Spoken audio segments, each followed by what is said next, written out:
It was the morning of November 12th, 2023, and the day was special Diwali and a Sunday. The families were enjoying a relaxed and slow-paced morning. Among them was the family of Noor Mohammad, who lived in Udupi, Karnataka. Noor Mohammad, the head of the family, was a hard-working man who dreamed of providing every possible happiness and facility to his children. Due to this, Noor Mohammad worked tirelessly in Saudi Arabia, even though he detested being away from his family. Yet, to ensure that none of his children's wishes went unfulfilled, he endured the distance. Like his father, Noor's son, Asad, was equally diligent. To help reduce the burden of household responsibilities, Asad worked as ground staff at Indigo Airlines in Bangalore, far from home. Noor Mohammad's wife, Hasina, managed the household with remarkable efficiency. Since Noor Mohammad rarely got holidays due to his work, Hasina often felt lonely in his absence. To comfort her, Noor Mohammad's mother, Hajira, stayed with them. Apart from Asad, the family had 3 other children. The youngest son, Asim, was 12 years old and enjoying his Diwali vacation from school.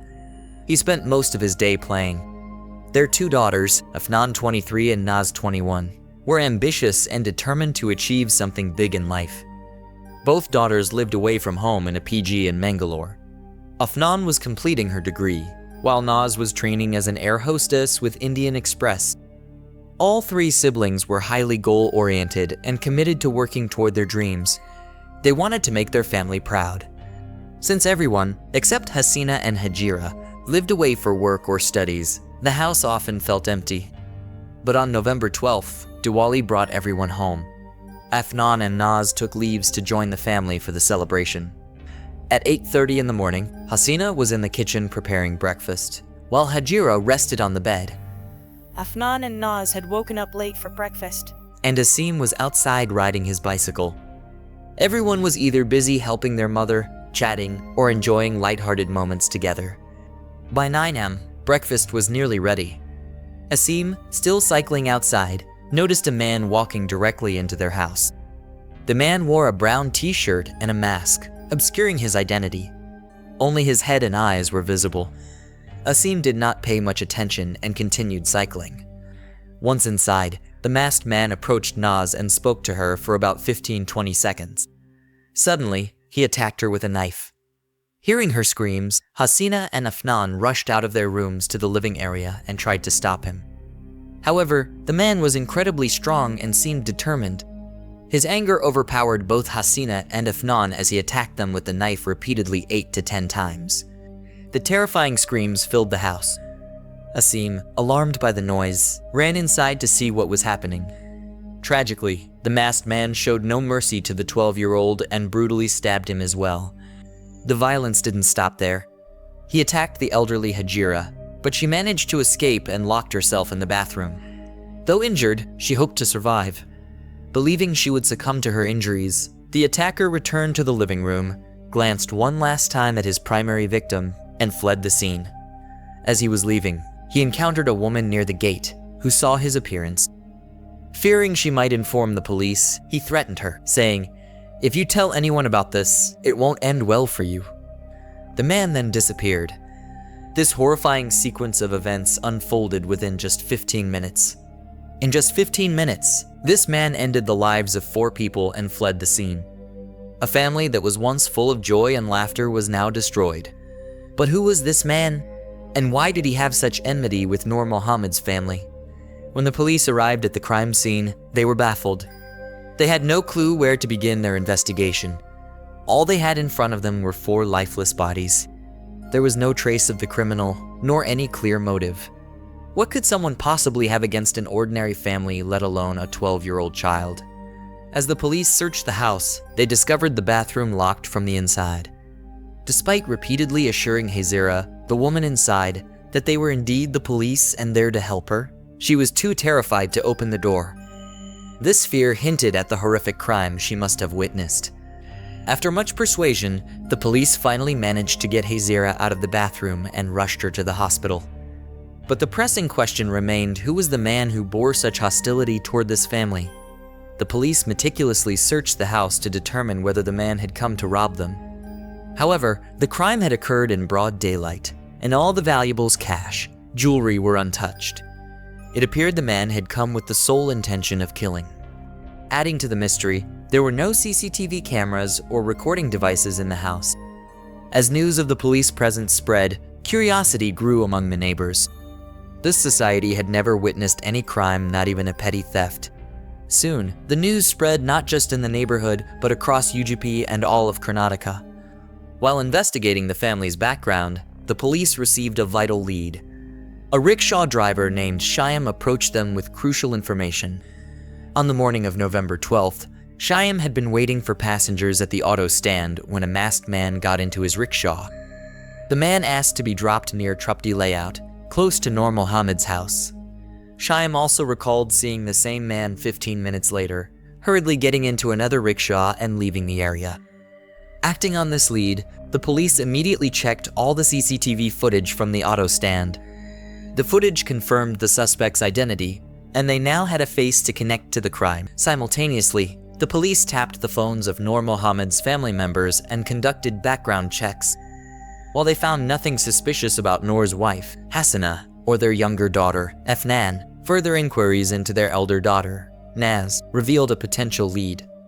Naaz's phone and her colleagues at work provided information that led the police to suspect a man named Praveen Aaron Chowgal. Intriguingly, Praveen had not reported to work since November 12th, the day of the crime. The police visited Praveen's house, but he was missing and his phone was switched off, making it impossible to trace his location. Who was Praveen Aaron Chowgal? He was a resident of Sangli, Maharashtra, and was known for his physical strength. Back in 2017, Praveen had joined the Pune police, but left the job within 3 months, opting for a higher-paying role in Bangalore with Air India Express as a cabin crew member. After shifting to Bangalore, his life took a turn for the better. He earned a good salary, bought multiple flats, and settled down with his wife and 2 children. From the outside, Praveen appeared to have everything: a stable job, a family, and a secure future. But was there more to his story? In this case, there wasn't anything unusual about Praveen. He suffered from a very common problem that most people in India face: a tendency to distrust others. Praveen never trusted anyone. If he liked someone, he would become overly positive about them.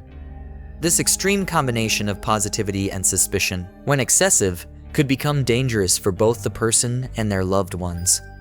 Praveen was so distrustful that he didn't even trust his own wife. He wouldn't let her go out alone, talk to anyone, or meet anyone. She wasn't even allowed to go to the market to buy groceries by herself. If, by chance, his wife had to step out for something urgent, Praveen would immediately grow suspicious of her. If his wife made a mistake at home, he would physically abuse her behind closed doors. Outwardly, Praveen appeared to be a helpful and kind man, but the reality behind the scenes was entirely different. While working at Air India Express, Praveen met Naaz, who joined as an air hostess. Praveen instantly liked her. Although he was Naaz's senior, he always found ways to help her, whether it was work-related or outside of work. Praveen even helped Naaz find a house in Bengaluru, where she lived with her sister Efnan.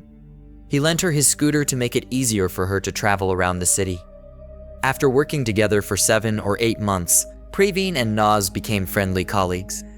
However, Naaz viewed Praveen only as a mentor and respected him just like she respected her other colleagues. Over time, Praveen became overly attached to Naaz, which she didn't like. He started controlling her interactions, even within their crew. If Naaz spoke to any other male colleagues, Praveen would get angry. For the past couple of months, this behavior had escalated. If someone who is 20 years older than you, your senior at work, starts controlling you and tries to get too close, it's bound to make you uncomfortable. Since Naaz and Praveen worked at the same airline, Naaz decided to distance herself from him. She blocked his number, hoping he would stop bothering her and realize that his behavior was inappropriate. However, Naaz didn't know that this decision would cost her life. When Praveen found out he was blocked, he became furious. His love for Naaz turned into hatred, and he decided to take revenge.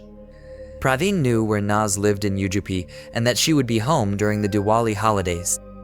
On November 12th, he left his house with a plan to ensure he wouldn't get caught. He took a kitchen knife and an extra set of clothes and a bag and drove to Naaz's home. He parked his vehicle near a toll booth, got a lift from a biker, and then took an auto rickshaw to reach Naaz's home in Tirupati layout. You might wonder how Praveen got Naaz's home address. He misused a feature on Snapchat to track her location. When Praveen entered the house, he first asked Naaz why she had blocked him. Before she could respond, he attacked her. In a fit of rage, he killed Naaz, her sister Afnan, and a friend, Asim. After committing the crime, Praveen fled. He changed his clothes in his car to avoid suspicion and returned home. There, he washed the knife and put it back in the kitchen. Then, he told his family they would celebrate Diwali at his uncle's house in Belgaum. Praveen turned off his phone, but the police were waiting for him to switch it on.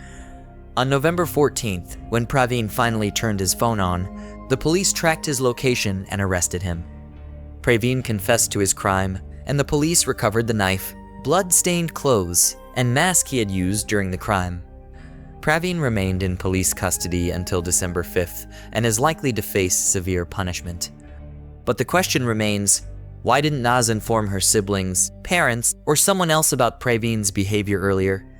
If she had, perhaps her family could have taken action, and they might still be alive today. Naaz probably thought blocking Praveen would solve the problem, but she didn't anticipate how far he would go. This incident teaches us an important lesson. If you ever find yourself in a similar situation, immediately report it to the police or inform your family. Your parents will always think in your best interest. The purpose of sharing this story is not to scare or hurt anyone, but to create awareness. If you have any thoughts about this incident, please share them in the comments. If you appreciated the effort behind this content, please like and share the video. Thank you.